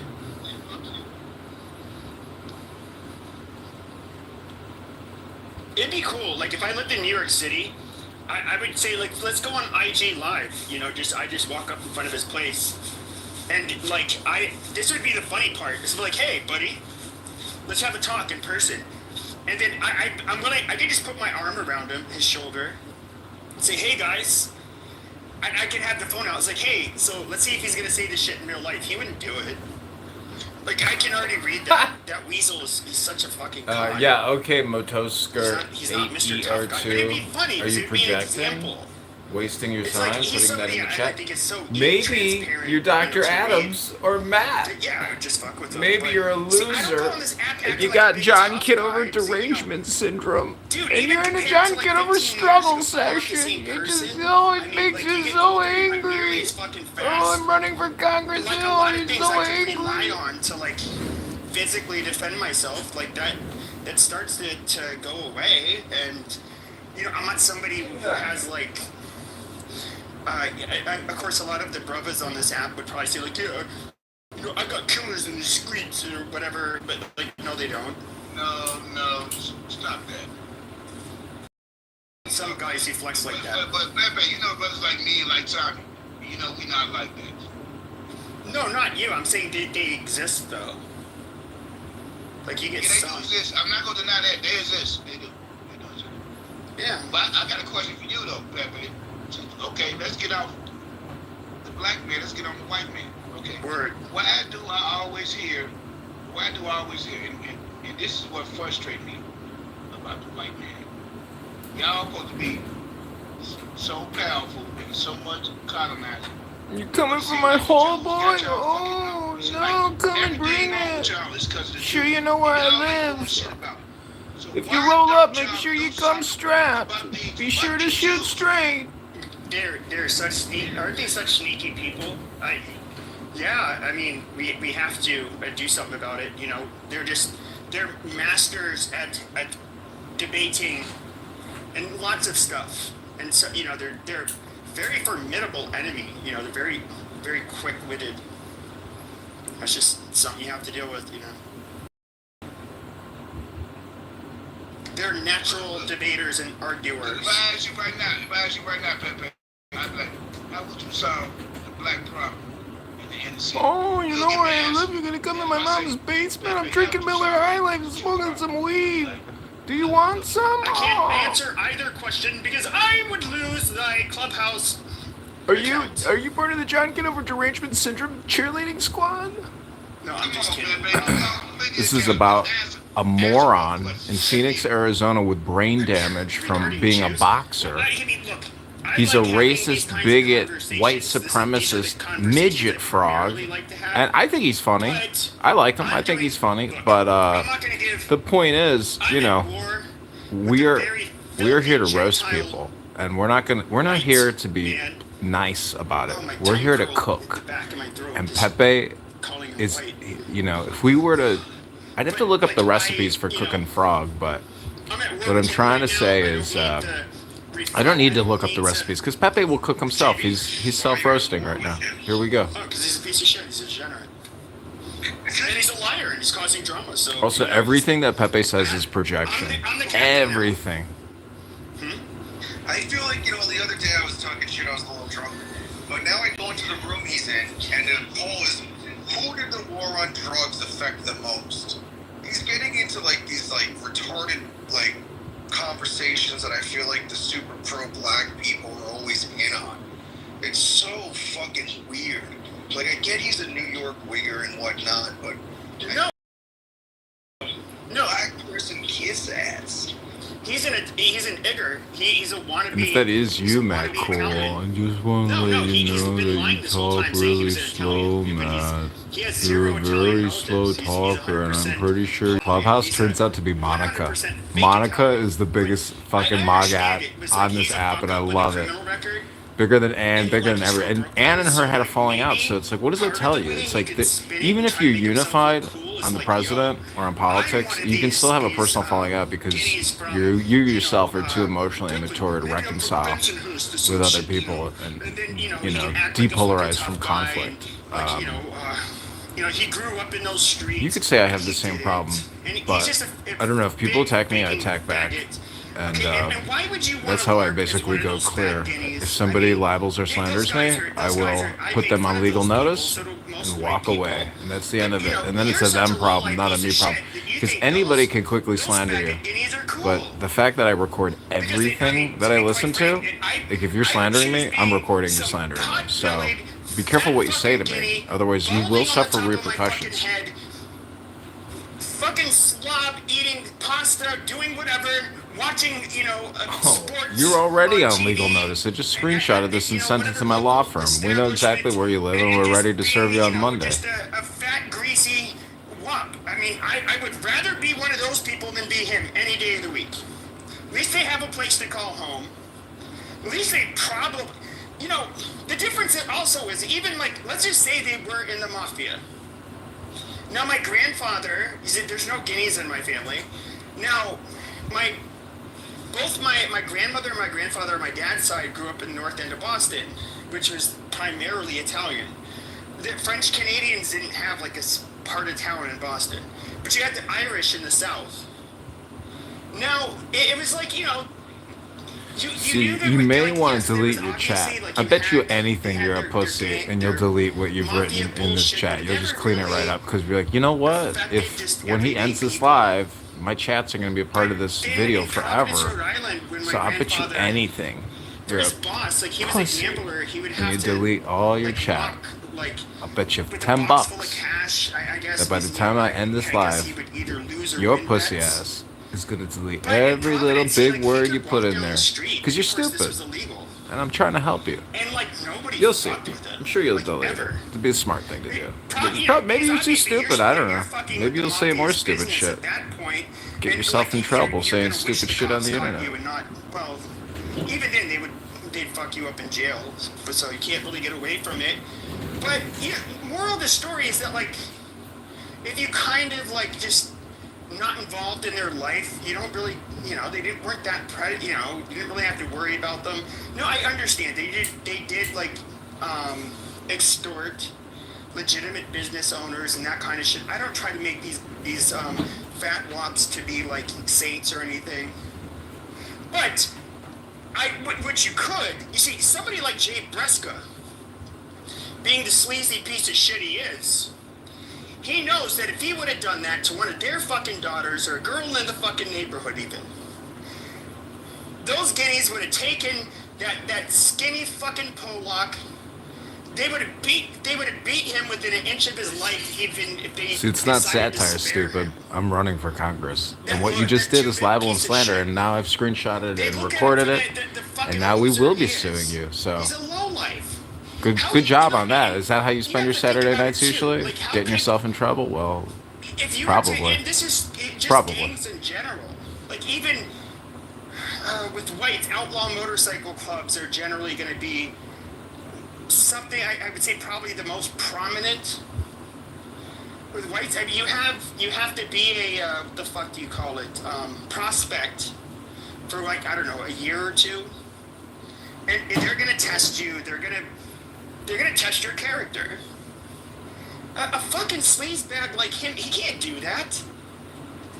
He's too, I mean, he'll never pass muster for any group, that especially one where you have to really rely on them not only fuck you over, but snitch or steal from you or set you up. And this guy's a weasel. Nobody wants to be around people like him. Good day. Sorry, I can't talk here in a minute. I need to go clean off my driveway and go do stuff. it. Yeah, I will. Just a second. I just wanted to say, Mon, I just heard the audio clips of JD talking about you. They're disgusting. They're literally disgusting. I just now, a week later, have listened to everything, and I'm questioning, what did you ever do to deserve to be talked about like that? And I'm sorry you have to catch a stray like that. Thank you. Wait a minute, I never did anything what he say to about him. Mom? He's fuck he mad say? at Pepe, so I guess he figured Hold on. he would What'd he go say? after me for payback. Well, it's not good, and I don't want to play the clip because I don't want Mon to be triggered and upset over again. And You know what? I don't like you now for bringing that shit up. No, KK is good. No, KK is good. Stop. I love your loyalty, Sino. I love that. That's right. You protect Mon. I'm just saying, it was worse than what people had told me. What happened? What did he say? Well, I'm not going to play the clip because it's about Mon unless Mon says it's okay, but it's really... No, because Nigga, who you think you is talking to KK like that, though? Just send me the clip. Yeah, send it. You can send it to Pepe, please. Thank you. Okay. Hey, bro. Stop talking to me, bro. I don't know who you think you are, bro. Okay. Nigga, no, nigga, ain't talking Sino, you're cool. Guys, you guys are cool. Stop. Everyone calm down. Sino, you're being very protective of Mon. Mike is being very protective of me. We all together, we're fine and everything's great. I'll send it to you, Pepe, but he called Mon a self-hating black woman in one sense, and that she was a 75-year-old whore or bitch. She was irrelevant and whatnot. Yeah, he did. I'm gonna go on. Stop. I don't want to misquote it. I'll just send it to you, Pepe. Okay. But I just wanted to say, Mon, I'm so sorry. Thank you. I appreciate Anybody in the chat, get me back in that room. If y'all can get me back in that room, I'm gonna go fuck him up. Yeah, I mean, that's the thing, is that, like, this big mouth is he's just such a dumbass. He likes to say, Pepe, when you have this conversation, I swear to God, in real life, you never say the kind of things you say. You never say the kind of... Well, I don't go up to black people like, oh, hey, black people, I know you're a church. Yeah. That's cool and all. Yes, amen. Lord Jesus. Hey, guys, do you want to talk about black crime? Amazing, right? Yeah, let's talk about it. Or go to their chicken and waffles restaurant or whatever the fuck they like to go and be like, hey, I know. Oh, amazing. Great drink. Love it. Hey, do you guys want to have a question? Or have a debate? They're going to be like, leave me alone. Fuck you. But then people come online to have, like, the controversial conversations. And that's... In reality, that's where, like, even you black people, diaspora war stuff that, like, I think happens online way more than it does in person. Like, do you guys stop other black people and ask them, like... No, they don't. Of course they don't. And do you think, like, we like white people say, like, oh, hey, are you liberal? Are you? Like, no, we don't. Yeah, I think y'all do that. No, they don't. Why would you think that shit, man? You sound dumb as hell. Why? Why would you think? I know plenty of white people, really. Well, yeah, but those white people, they will, like, go and, like, I used to, like, 2020, I'd wear, like, it's okay to be white shirt when I go to the store, and then I'd have, like, a Trump hat on, like, Make America Great Again, and I'm telling you, like, I was boxing up to that point, and I'm at the fucking store. I'm like, I wish a motherfucker would. Just like, go ahead, test me, bitch. Fucking test me. Go ahead. And then, oh, you're bigger than me? Amazing. That means you're like, going to be an easy victim. Actually, don't take the victim part out. I worded that wrong. I wasn't carrying a gun or anything like that, but... The thing is, though, is it's like... Yeah, man, you gotta be careful, because you might be in one of these fucking liberal states. No, I'm in a red state. Oh, I'm in a red state. Oh, okay. So, I mean, if you're, like, a bigger guy and thought you were gonna beat my... At that time, I was still, like, had it in me, where it's like, okay, go ahead, swing on me, bro. Like, we'll see how this fucking plays out. But, it's also, like, I was bored. I was like inside all the fucking time all of a sudden. And all of this extreme like polarization on the media.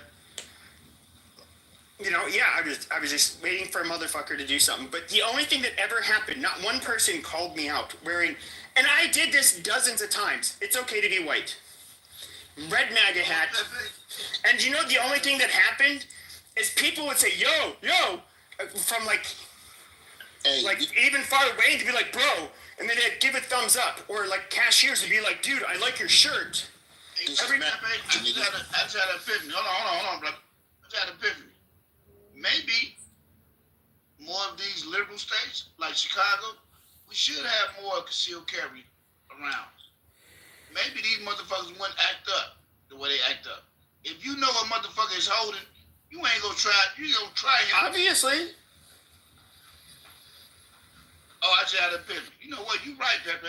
You right. Obviously. We should be able. Where you located? Sitting on Chicago? Yeah, I'm in Chicago. Oh yeah, me too. Yeah, I'm on the south side. What, you trying to threaten me or something? No, I'm just trying to see where you located. We can link up. You hear that shit? You gonna do something to me? No, we can politic though. If you want something done to you, my nigga, we can politic though. Ain't nobody gonna do nothing to me, man. And if you do, brother, guess what? I'm gonna call the police. You gonna get away about some shit I say on this. We're gonna meet up. You guys are gonna slap sacks together, and then everything will be all. Hell no, he from the rack. He from the rack. I just wanna pop. Okay, there's no guys. There's not going to be black on black violence in here. Okay, look, guys, I've been making a concerted effort not to have black on black violence or white on black violence. This is white on white. We are going to war with the predator, a retard, a narcissist, a con artist, a faker. Wait, brother. That's what we're doing. And he's white. Brother, why you want to do something to me, brother? What did I say that you don't like, brother? No, brother, we good, gang. I'm just trying to figure out. I ain't never seen you in the rooms before, nothing like that. So you feel me? I'm just trying to figure out who you is for real. Is he getting arrested? You never heard about Cino? He's newer. He's new. Mike's newer here. Like he came in. He started coming in here like way after, because we haven't seen you in months, Cino. He's not. You know, that's all. He's a nice guy, just like we like you, Cino. He's a nice guy so far. Oh, so okay. Well, brother. Yeah, we both so Pepe, brother. We cool. I just ain't like how you came back, KK. You feel me? No, I love Mon. I love Pepe. I love they my peoples. But yeah. Don't threaten me, brother. Just because I'm nice smoking. No, you guys are cool. You guys are cool. Don't even worry about it. Don't look. Bro, this conversation's too personal. It's not. Nah, we good, nigga. He from the rack. I know how the rack get down. You know how I get down. Shit, we from the same city. Yeah, we don't gotta say. Take it to somewhere else. Yeah, you guys are cool. But look, brother. Let these white people beef. I've been enjoying Pepe beefing with another white man. I've been back here. Yeah, get out of the way. Let the whites. Yeah, because us whites, the blacks are welcome, and you can join us in our fight against this disgusting Peckerwood JB. Man, fuck JB, man. Fuck JB. On site anytime. Fuck that old. There's so many things I wish would happen to him, which I got an account clip for saying them, so I'm not going to say them. But he's just imagine what one of those women had to go through. They're terrified. They're being held hostage. And these gross, disgusting men, imagine like 60 of them over the course of 2 days. He's not doing. Hold on, BB, sure. But 60 of them, so that, I guess, like 30 a day. I mean, goddamn, that is like, if you're up for 15 hours, it's like 2 an hour. I mean, I'm not a woman, but I don't even know like how your vagina deals with that. But they're terrified. They're saying like, you do anything, like, I'm gonna tell everybody you're a fucking whore and that you're a prostitute, and he's doing all that shit. I mean, just imagine. And, you know, you can look, and this is after he was already on probation for stealing $200,000 from somebody else. But just imagine how terrifying it was for these women. And then that same cocksucker told you to suck his dick, allegedly. Allegedly. What? He did a plea deal, so, you know. I don't even think that that's like alleged. Like, he's not convicted of it, but it doesn't appear to be a disputed fact of the case. It's posted in the news, and if the news were misrepresenting that, he could sue them for that. Just because he's not convicted doesn't mean it's an allegation anymore. Like, They can't sue him if it's in the police. So, if a newspaper repeats what's in a police report, they can't be sued. They're just reporting facts at that point. So, no, they can go with it. But when it comes to what he did to these women, like, and this is where I think a lot of people, they kind of overlook it, and they like to say, like, oh, well, the past is the past. But I want you to ask yourself, was there ever any point as an American? I get it, there's some things that could go on in a very poor third world country where you literally have gangs rule, like El Salvador, 8 years ago. But I'm talking about in America. Is there anything that would make you go out of your way and do that to women? or I cannot think. Yeah, but even if you didn't, just like make them. He didn't go. Well, hold on a second, but like coerce. Sure, but coerce them. Basically, say you're gonna sit in this fucking hotel room. My Johns are gonna come through. They're gonna screw you, and you're not gonna. You're not gonna say a fucking thing, or I'll ruin your life. What would drive somebody to do that? Normal people don't go there. Keep in mind that the anal rape as a child. Well, yeah, most of us don't buy that. We think he's just suing them for money, to be honest. Well, it looks like he got it because that house is in his name. No, he doesn't have a house. He's renting. It was like $1,600 a month. I think it went up to just over $2,000. In that neighborhood, no fucking way. In Brooklyn, yeah. Well, Brooklyn's very expensive. Okay, enough, Pepe. No, you didn't delete it, but I filmed it and I posted it as a libel, slander, defamation. Nothing. So In thanks other for the words, content. He was acting like See, he owned a house. Kanye He's a taught me, renter. if you can't be used, We know you're that for a useless. fact. So thanks for the drama. He's renting. It's on YouTube now. and Congratulations. He's renting Still like a stupid. very, very Still a moron. cheap But here place you in are, Brooklyn. chatting again, And watching the reason Dr. I pointed Pepe. that out- This is the Pepe Show. Yeah, no, here on and that's Clubhouse. not the reason why I bring this up. Is because, as he likes to say, I have a fat cock. I have a God damn it, BB. He has a fat cock, a fat wallet, and a fat ego. Bitch, you don't have a fat wallet, obviously. When you say fat wallet, that means, like, in my experience, meaning a fat wallet means you were at the minimum upper middle class. At a minimum. You're not middle class. You're not somebody who can own a home. It means having a fat wallet means bigger than most. But he's literally somebody living off of government assistance in a place that he does not own, and where the rent is a lot cheaper than other areas of Brooklyn. He's like legitimately. His wallet is thin. And here's the thing, I don't have a lot of money, and the thing is, though, is all of you guys who say, like, Pepe says all this racist shit, and you have these controversial conversations, none of you can say that I tried to be anybody's fucking guru. I did not say I have the fucking answers for anything in life. In fact, what is the purpose of life? I still don't fucking know. At this point in time, nobody can give me a satisfactory answer, but I don't like to have these metaphysical conversations in my fucking rooms. I don't fucking know. When it comes to getting rich, I don't know. I was never fucking rich. I don't know. I'm not the guy to ask. When it comes to legal advice, I'm not a fucking lawyer. I'm sorry. When it comes to finance, yeah, fuck all about that. I mean, I can't help you there. I'm somebody who's controversial. outside of Israel. But I don't come off as somebody with authority. But what I am good at is the things that I do debate. I'm relatively well researched on, and I've discussed them a lot of times over. And so I can hold my own debating these topics. I know when to bow out.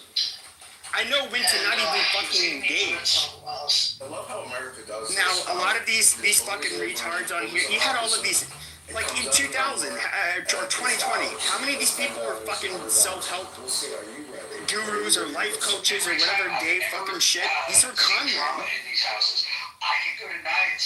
These people, oh shit. I'm glad you're up, KJ. These people were, I mean, they're predatory. I don't know, but the one thing you guys can say about me is that you can call me deplorable because I think my views are abhorrent. Fine, that's a value judgment. I'm not going to say, I can't disagree with you. You can say I've said racist shit, amazing, I have. You can say I'm controversial, yep. I own all of that shit. But, I don't know, fraudster, that doesn't, I'm somebody who likes to, I obviously keep a barrier between my personal life and my real, my online life on here, which effectively means I can't make money off of what I'm doing. So I'm not a grifter. Long story short. I can't believe that you're in support of that, but I don't like that. Just for a few seconds, I've got everything to gain. So give $10 right now to elect candidate Kitover to the 16th district of Illinois. When I think about white guys that speak the truth, first name that popped in my head is Pepe. That's why I'm telling you and Tommy need to do. Y'all need to do something, man. Because I get it. You know what? You ain't afraid to say. Yeah, the Jews kicking y'all ass, just like the white man kicking the black man. Get over it. To the sick. And then you're like, I'm just kicking y'all ass. Which are okay with that? Well, I think that I don't want to make this about because the thing is though is that if I was to change it to like such a controversial conversation, which I do have views that or $10 or $200 or $500. A lot of people that on the far right, the far right's kind of a mixed bag, but you do have some of them that are like definitely do not like. They have a lot to say about Jews. Yep. I would say I disagree with most of what they say, but not all of it. But they sound like look. Pepper. But when it comes to the kosher right, which I would call them, and some of them even venture into the far right, I think they're also. I'm not for the kosher right, which is I won't even get into that label. Pepper, they sound just like the FBAs. The FBAs blame white man for everything, and your far right extremists, they blame the Jews for everything. Well, yeah, there is this level of So even like people like Richard Spencer, I think I talked to him a couple of months ago. I talked to him more frequently. He there is something that a lot of the people, the alt-right doesn't exist anymore, but people on the far right, a lot of white people seem to be really in denial about this, but like white people are their own worst enemy. And white people absolutely have problems to fix first. Now, when it comes to, I think that, let's just look at Zionists, for example. Do I think that they put themselves in a position to like really to win, to propagate their nationalist sure, but they're like their nationalist agenda. Well, do you absolutely control? Pepe, do you think the Jews control everything? No, I don't think it. They controlled. They could largely. I mean, they say it's an anti-Semitic trope, but they did control sectors like abso-fucking-lutely. Hollywood, Disneyland, and the music industry. Yes, they got it. I would say Hollywood. Well, I mean, you can make an argument for advertising. You can make an argument just for media in general. Okay. In the 1970s, like it was like over 70% of the media was owned or controlled by the Jews, and so everything, the Jews own everything. No. Depends on. I would say when it comes to influence, one of the precarious positions they put themselves in is that when it comes to positions of influence, you get absolutely dominated. And a lot. Do I think a lot of that was? They kind of, which is natural. They wanted to influence Americans in a way that would make them feel the safest and to be pro-Israel, of course. I'm looking at a group of people that know they small in numbers. They say, hey, we got to infiltrate this system and this culture and influence these goofy ass and dumb ass Americans to do our will. Who's at fault? Well, both parties, but I would say. Oh, just say the Americans. Americans. But I would say this: there's a lot of. See, I don't dislike Jewish people, but when it comes to groups, like I look at groups and individuals differently. I don't think Jews, even as a whole, are like a threatening force. However, I do think they're like highly capable and talented, and so they can punch way above their weight. I agree. When it comes to people like, well, sure, but hold on. When it comes to people like, I don't know, Ben Shapiro, or any, I'm just going to be realistic with you, this is where I do judge based on their ethnicity. As soon as I see that you're Jewish, I am automatically going to see what angle you're going to have. Well, no, I mean, but you have to. And if you're a Mormon, I absolutely have to do that. I know what the Mormon stances are. Now, if I get a quote unquote progressive Mormon, I'm going to say, what is his angle? Because there are things in the Mormon church that are absolutely not tolerated. Yeah, not tolerated. And so I want to see, how are you progressive? And so I want to see, what is your, when it comes to, even like on Twitter or X, I get all of these, you have all of these astroturfed accounts where it's like America first. And they have like an Israeli flag and an American flag and some Jewess that's attractive in her 20s. And I'm just thinking like, no, fuck off. No, I mean, okay. I'm not buying that shit. They're not going to be. Like the Rand Paul, no one's going to back Rand Paul. I'm not saying the guy's bad. Wouldn't say they're in control. The thing is, though, is that even, I forget, who is this stupid bitch that got hired by, so basically, what is it, TikTok. What ended up trying to, TikTok was, sure, yes, but if you look at TikTok, they were, for years, people were saying how, like, well, this is, like, looks like it could be used for, like, infiltration in the United States when it comes to data collection and even influencing our population. It was China's a hostile country, at least as a nation.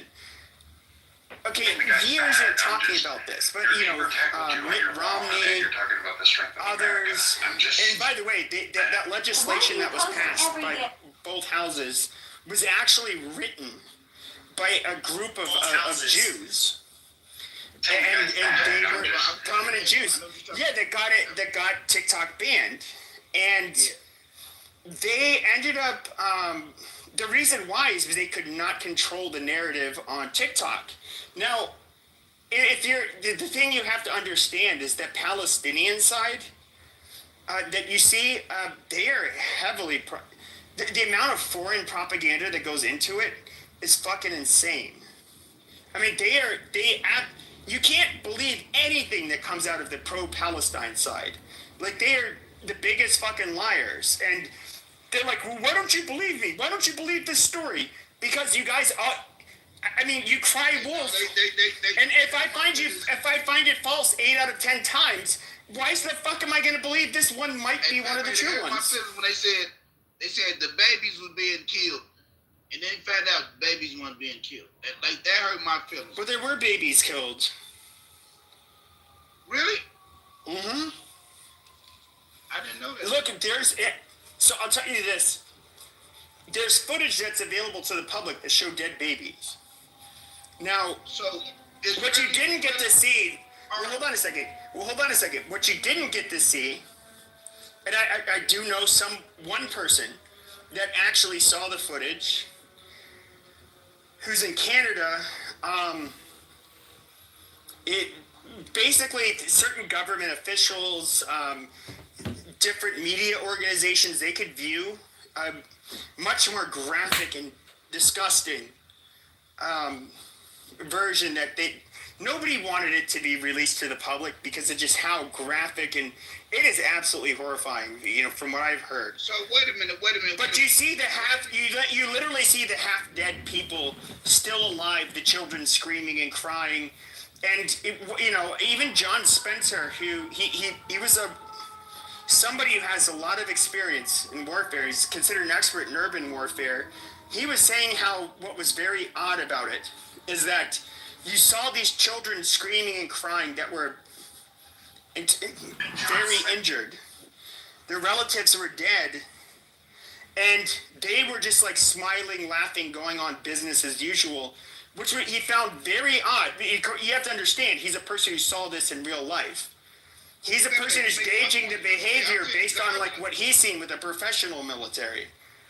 I'm saying, Pepe, you making my point.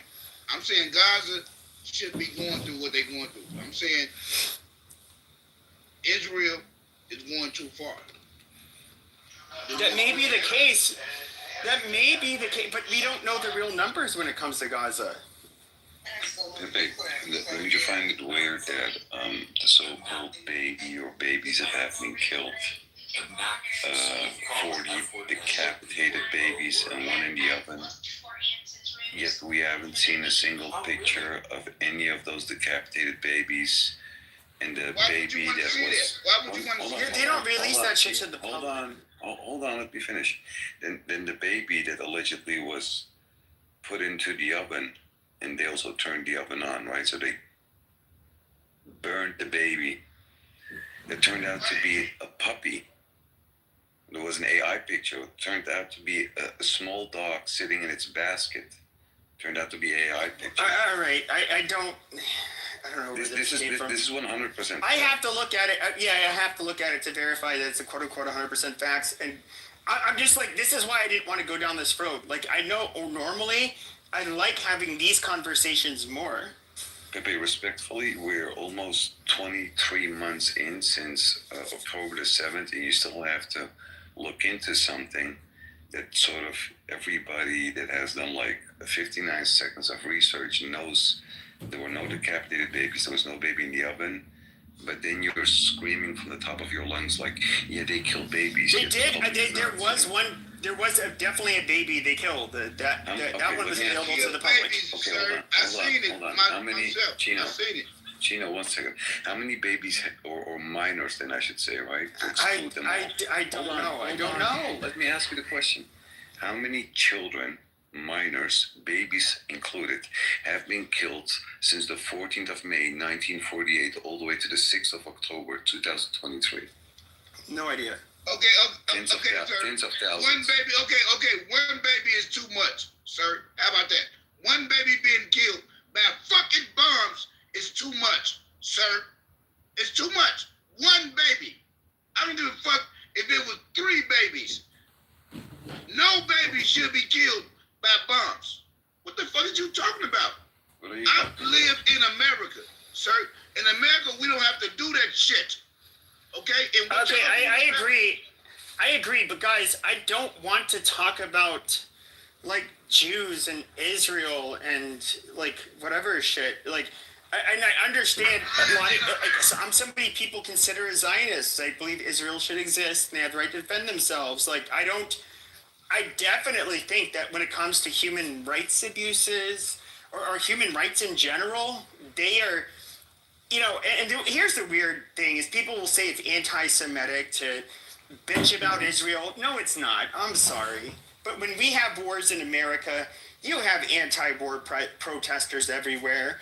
They call our whoever the president is at the time, you know, a horrible person. They're committing war crimes. They're yada yada yada. No, it's not anti-Semitic. It's par for the course. You guys, if anything, Jews, especially when it comes to these leftist anti-war people, they look at Jews as a bunch of fucking white people, and they're holding your feet to the fire, just like they hold, us white Gentiles' feet to the fucking fire in our Western empires. You guys are no fucking different. They don't believe that.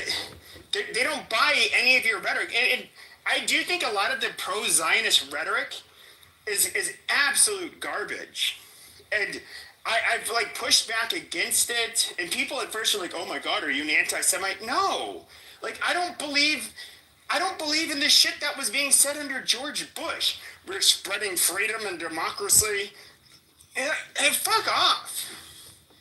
He was a piece of shit.